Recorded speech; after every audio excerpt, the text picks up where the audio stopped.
Chair. Councillor Littley. Thank you. Just a couple of things. You were talking about the contract and unforeseen costs or consequences from changes in law, I think is what you said. So what kind of changes in the Waste Diversion Act or the Green Energy Act have been considered with the contract with the region? Again, a question probably better put to staff, but you know, I can, if it's helpful, I can give you an example of where something like that actually occurred in the U.S. The U.S. EPA updates the Clean Air Act, passed in 1972. Periodically, every 5 years, they look at it again, and often results in promulgation of newer standards that require some updating of existing facilities. So in our facilities over the years, we've had to add additional,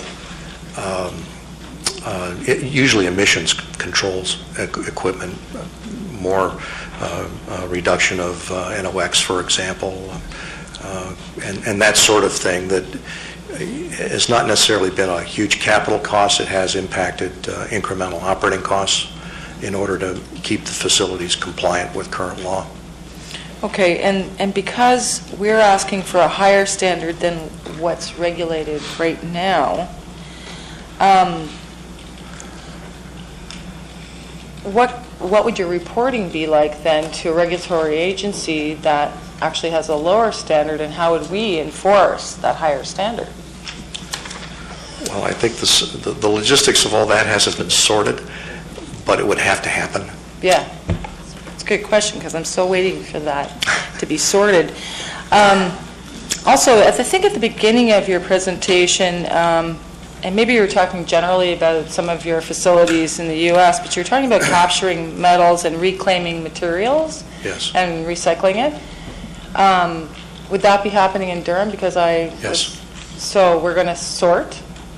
It'll be materials recovered from the ash after combustion. But not sorting before to reclaim anything that's missed. Well, what's been represented is that the path that you're on in source separation and diversion and so forth, that most of that, if not all of it, will be happening at the curb. And so, in practice, we shouldn't be seeing any of that material.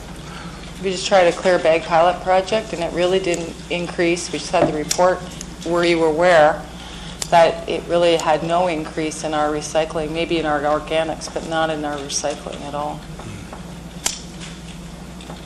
Well, we have some experience with other communities, and obviously we're willing to throw our shoulder to the wheel in that regard. Are you familiar with the sorting facility for the stabilized landfill operation in Halifax?